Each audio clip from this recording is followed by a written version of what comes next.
what I'd like to talk about is just the theory and the concept of why your body would want to be fat or want to be thin.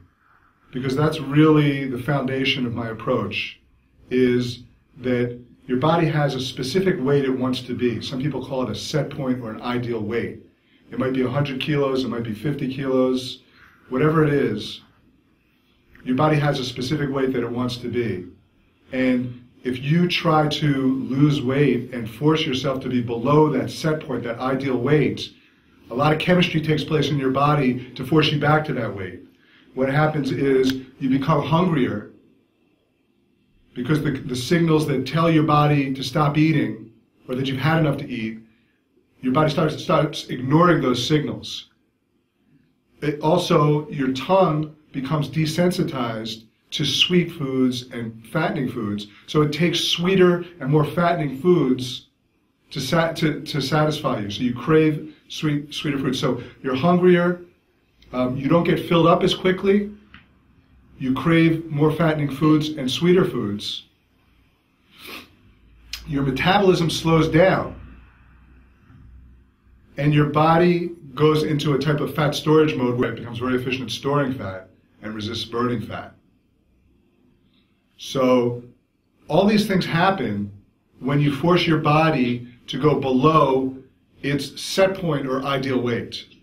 The exact opposite is true if you're above your set point. If your set point is 60 kilograms or 120 pounds or 150 pounds, whatever it is, I have to talk pounds and kilograms because I've got a varied audience. If you're above that set point, call it 80 kilograms or 180 pounds. If you're above that, let's say you're 90 kilograms or 200 pounds, the exact opposite happens. You're not as hungry.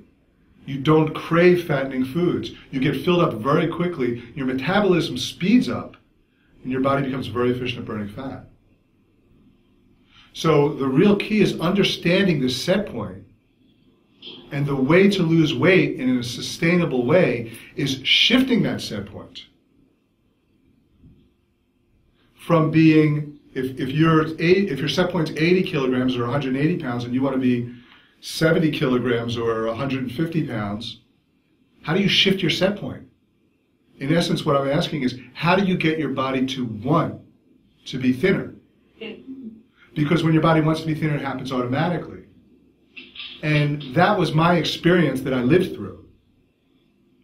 Because when my body wanted to be fat, there was nothing I could do to lose weight. I mean, I lost weight in the short term by dieting, but my body was fighting me, and it kept wanting to be fatter. My set point kept shifting, until I was over 400 pounds or 180 kilograms. So my body was fighting any attempts at losing weight. It wasn't until my body wanted to be thinner and my set point was shifted that it became automatic. And then now it's 5 years later, and I've been the same weight for 5 years, and I don't diet or measure calories or I'm not on a program. I do eat very healthy, but I crave healthier foods. My metabolism is very fast. I've got the metabolism of a rabbit. I mean, it's very fast. And I have a lot of energy, so I enjoy being active. So all these things happen when you shift your body's set point. And so the question is, why does your body want to be fat? Or why would it want to be thin? Why would its set point be at any given weight? And how do you shift that? That's what I want to talk about today. So in order to understand this question, you have to really understand the whole purpose of fat. Why do we have fat in the first place? We don't need it today, right? There's no real function for fat.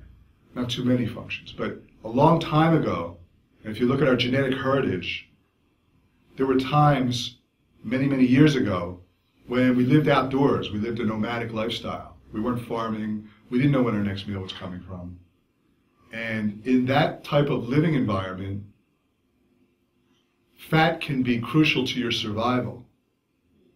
So if you take an example, let's imagine that you were living somewhere and it was a long winter or an ice age. It was cold all the time, and there was no fruit. You couldn't fish because there were the lakes and ponds were iced over. What are you going to do? How are you going to survive if you're living in a nomadic lifestyle and it's cold for a long period of time, and there's not enough food because nothing's growing, how are you going to survive? Well, those people that had a little bit of extra weight on them going into a long winter or a famine, they're the ones that survived. And they're the ones that, if they survived, then they were able to have children and pass on their genetic heritage onto us. So we inherited the genetics of being able to survive through famines and cold weather. Now, fat protects you in two ways from that type of living environment. One is that it protects your body against the cold. It's a form of insulation. So if you're living outdoors or in a cave or something like that, and it's thousands of years ago, having a little bit of extra fat will protect you from the cold. And having that extra fat will also protect you from not having enough to eat, because you can live off of your fat stores. So if you were in that type of environment of cold or famine, your body is under a particular type of stress. Different than other stresses, it's a unique stress. It's a particular type of stress that causes a particular type of chemistry in your body. Now that chemistry, when you're having that particular stress, activates what I call the fat programs. It does two things. It tells your body, we have to start being very, very we have to start conserving as much energy as possible and start replenishing fat stores. So the first thing that happens is these fat programs get activated, and you start looking for, you're hungry all the time, as I said, your metabolism slows down, you don't want to be active. You have to conserve. This is survival. To your body, it's fighting for your life. And you have to understand that. So when these fat programs are on, it's not funny to your body, it's fighting for its life. And so you're going to conserve. You're going to be hungry. Your metabolism's going to slow down. And all these things that I described are going to happen. And what is also going to happen is your set point is going to shift. Because your body reacts to stress and adapts to stress, so that the next time something happens, it's not going to be as threatening to you. So if you're in a famine, or a cold weather, or your fat programs get activated, not only do you go into this conservation mode, but your set point says, you know what? Rather than be 80 kilograms, we need to be 90 kilograms from now on. That's our set point now. We've just shifted our set point. So that the next time a famine comes around, we're going to be better able to survive. And that's how your body survives. And that's how our bodies survived through these periods. That's how and why your body shifts its set point toward being heavier. That's why your body would want to be fat. Now today, we don't have famines anymore. We don't have cold weather we have cold weather, but we have clothes and we have controlled living environments. It's not a real stress. And we don't have famines. But we still have stress. And we all know that. And we have stress that comes through, that can be mental, physical, emotional, energetic, all types of different stresses that we have in our lives. And every type of stress that you have is causing chemistry in your body. Now, sometimes, for some people, that chemistry is so similar to a famine that it activates the fat programs. Because we have these programs. It's like if you have a computer and you press the right buttons, you're going to activate a program. That's the way we are.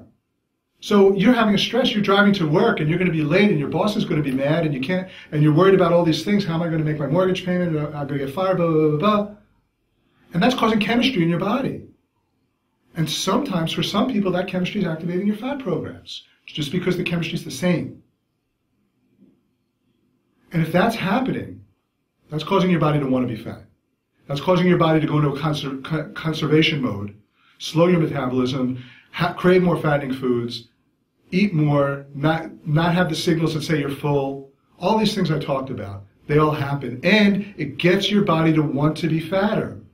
So you're driving to work and you don't even know it, but you're making your body want to be fatter. And this is our programming that we drive around with all the time, or that we always carry with us, and that we don't understand. So this is happening to us. Not to everybody, but to some people. This is what's happening. Now, stress is not only always a bad thing, and stress does not always make your body want to be fat.